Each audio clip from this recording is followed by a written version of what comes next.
COVID-19 crisis has brought about unprecedented changes in our lives. We find ourselves in situations not of our own choosing, but imposed by external circumstances. Now, this means that in order for us to save the academic year 2020, we also have to take into consideration the principle of saving lives, which is more primary. Many of our colleges have made initiatives to ensure that they support students in remote learning. This includes lessons which are broadcast on How TV, which are then packaged and distributed to you, the students, via WhatsApp, our department's website, and also various institutions' website. These lessons are meant to support you in this particular crisis, over and above the fewer and shorter lectures, contact lectures that you will be getting. These lessons will be more valuable for you to be able to pass in this particular academic year. We therefore call on all students not to see this as a moment of despair, but to see this as an opportunity to use all these available resources to support your own learning and teaching. I wish you all the best. Let's save lives. Let's save the academic year 2020.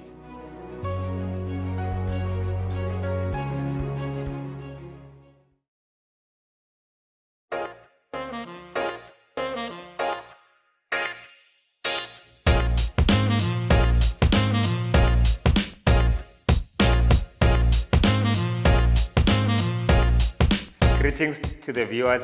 I'm VK Khoza from Ehlanzeni TVET College, based at Mlomati campus, under the program Office Administration.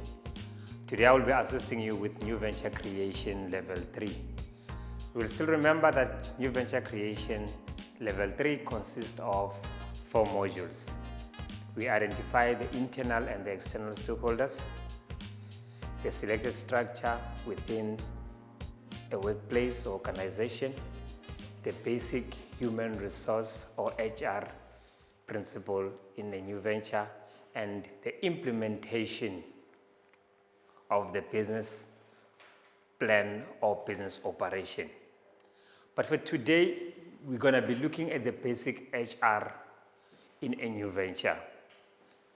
Going back a bit, we did a recruitment within an organization. Remember, before we spoke about recruitment, we said it is the duty of the HR department to look at the manpower within an organization. Further, after they discovered how many people are within the organization and how many people should be employed within the organization, then now they go and look at the implication of employing another person. After discovering that, they start the recruitment process. We have defined what is recruitment. We also looked at the factors influencing recruitment. We looked at the effective of recruitment. For today, we've already recruited a person. Now the person has been shortlisted. Let's look at the next step. The next step that we're going to be looking at today, we're going to be talking about interview, because that is the next step that takes place after you have recruited a person. What is an interview? An interview, it's a meeting of people on face-to-face, especially for consultation, and it is the most widely used assessment tool. So that is an interview.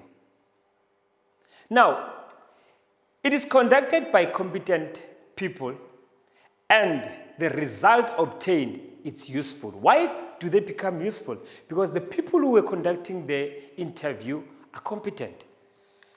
And again, let's look at the purpose or the reason why do we conduct an interview. We're not going to be conducting interview for the sake of conducting it, but we conduct the interviews for the following reasons. The first reason, we are gathering information about the candidate, since it is the main source of information. So that is the only way, firstly, that we can use to obtain information from the candidate. The second way that we can use to judge whether the candidate is suitable for the position or not. Remember, an application form with CVs and also application does not mean the person is suitable for the position. And again, to do comparison between candidates, I can have a teacher's qualification, but not be in a position to teach. Or I can be good in a particular subject, but not be in a position to teach. So whenever we are conducting interview, the reason of it is for us to do the comparison between the people. Another reason is we are trying to exchange information which enable both parties to make decisions within the organization. From the interview, let's look at the guidelines for effective interview. The first guideline that we have for effective interview is interviewer must be trained and experienced. We need a person that has been trained and experienced. In most organizations, people whom are trained and experienced to conduct interviews are people from the HR department, which is the human resource department. Secondly, the interviewer must have considerable knowledge of the organization. Meaning, whenever we are conducting the interviews, we don't go outside, look for an external stakeholder or an external person to come and conduct the interview. We're going to take a person within the organization, and that particular person shall conduct it for us. Again, the applicant must be informed of the requirement of the job. How do they inform the applicant with the requirement of the job? Through the advertisement. Again, be well prepared by reading all the application. Meaning the interviewer, before sitting for the interview, he or she must be well prepared, must go through all the applications. So whenever he or she will be sitting for the interview, he or she will be having knowledge. We also need a person who is a good communicator. A person who is a good communicator is going to be a person who can communicate with all the people within the interview process. Then the interview must be held privately and in a comfortable area. That's why in most organizations, when interviews are being conducted, they normally be conducted on a boardroom where there is comfortable chairs and also there is air conditioning. We shall cool the place for both the interviewer and the interviewee to be comfortable in the area. And again, the interviewer must ask meaningful and structured questions, meaning the question that should be asked during the interview process, it should be meaningful and should be structured for the candidate to answer those questions. Never ask leading questions. What are leading questions? A question that gives you a direction to answer those questions. For example, asking me, "It's your name VK?" That is a direct question. So they should ask questions that are not leading to the answer. After now, the interview process has been completed. Then it's when now the screening and selection takes place. Let's look at screening. When we look at screening, they say various tests are used to assess and screen the applicants. The tests are administered by registered psychologists. Now, even at TVET colleges, remember, we have the aptitude test, which we use to screen our candidates before we can register.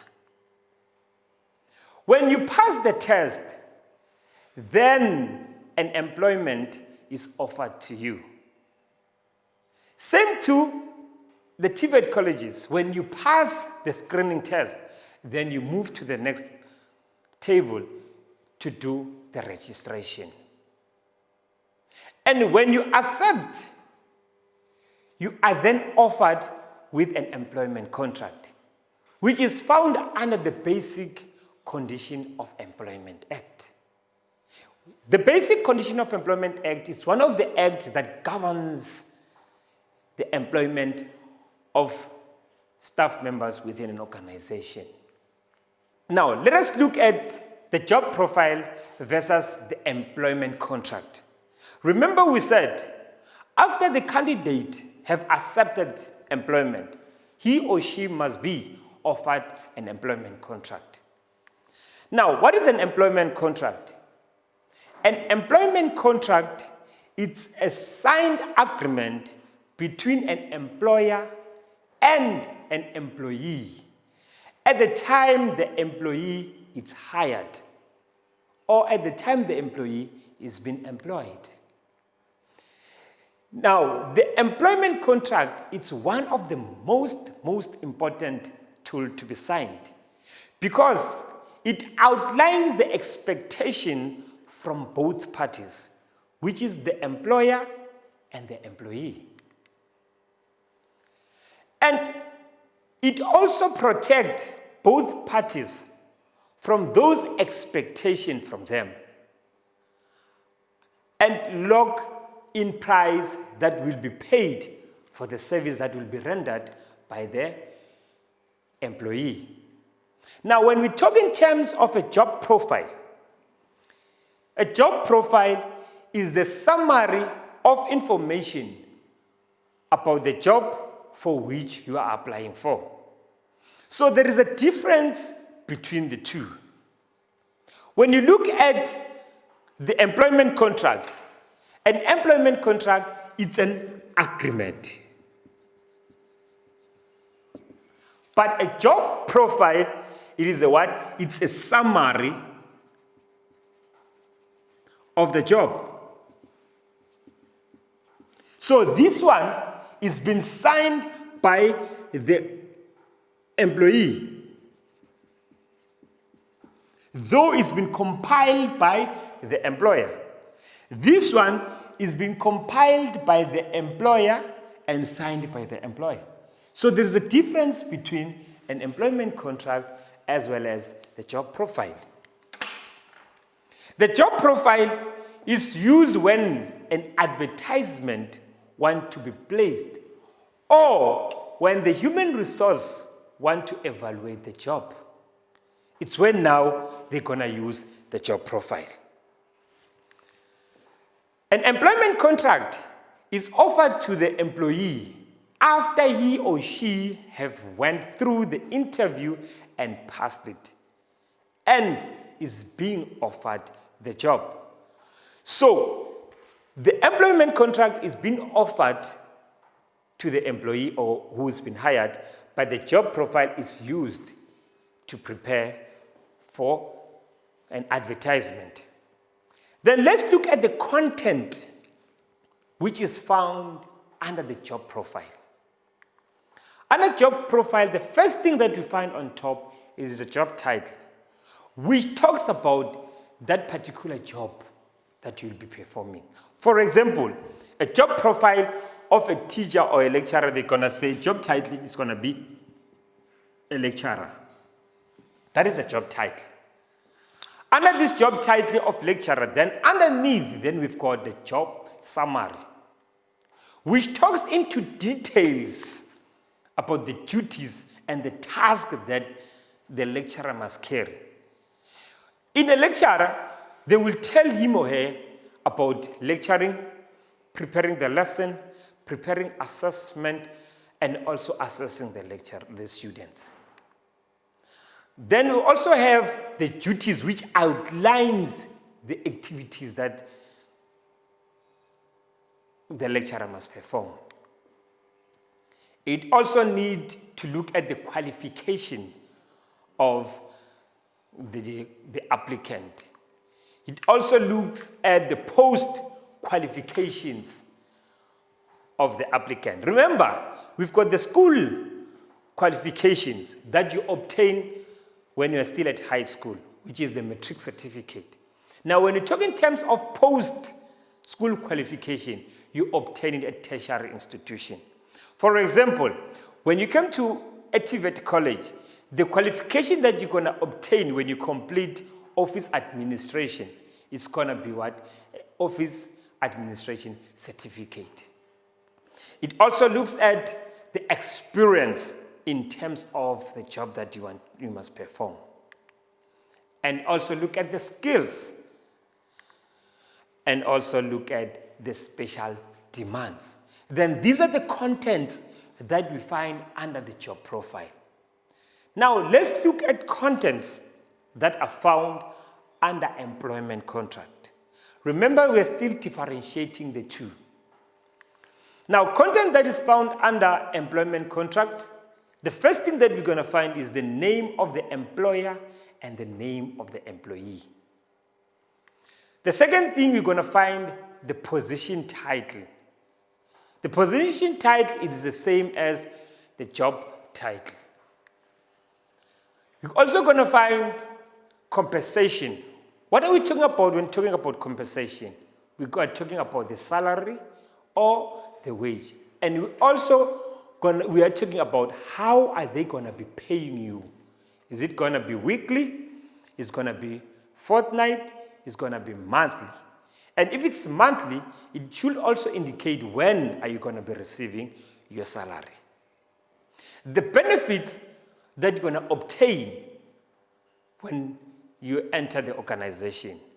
Example of benefits are government employee pension fund, medical aid, etc. And also look at lunch, how you're going to take lunch and also tea time. Most of employment contract, it indicates that tea time, it should be taken between 10 and 10:15, which is 15 minutes. Then lunch, it normally from 1 o'clock to 2 o'clock. They give you an hour. But it differs, remember, according to the organization. Again, on the employment contract, we're also going to find the leaves. Whereby on leave, we've got the annual leave, we've got the sick leave, we've got maternity leave, we've got special leave. So it should be indicated within the employment contract. Then the last thing on employment contract, which is the termination. When you talk in terms of termination, it is the time whereby now you decide to leave the organization. Remember, we leave the organization for different reasons. You might be leaving the organization that you got green pastures, or you're leaving the organization because it's time for you to retire. So when you are terminating, then now it's where you need to be in a position of understanding how you're going to be leaving the contract. Remember, you're not going to be leaving the organization as like you are leaving your own place. There are terms and conditions that you need to follow.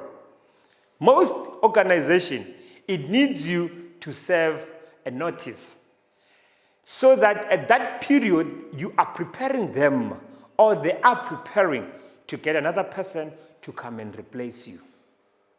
Now, let's look at possible questions that they can ask you on this chapter. They can ask you to define the term interview. Then you're going to say, it is a meeting of people face to face, especially for consultation, and it is the most widely used assessment tool. Another question, they can say, what are the reasons for conducting interviews? Then you're going to say, to gather information about candidates, since it is the main source of obtaining information. Then another one, what are the guidelines for effective interview? An interviewer must be trained and experienced. Then the person who must interview you must be a well-trained person and have experience. And again, the interviewer must have considerable knowledge of the organization. They can ask you to define employment contract. Remember, when we talk in terms of employment contract, it is a signed agreement between an employer and an employee at the time the employee is hired. And when they say define a job profile, remember, a job profile, it's the summary of information about the job for which you are applying for. For wrap up, today we were talking about interview. Then you need to know the interview, you need to know the purpose of it, you need to know the effective guideline of it. Then you need to know an employment contract and also know what are we talking about when talking about a job profile. That's it for today. If you need more information, you can find us on our website at ehlanzenicollege.co.za or on Facebook, Ehlanzeni TVET College, or tweet us at Ehlanzeni TVET, or on YouTube, Ehlanzeni TVET College. I thank you.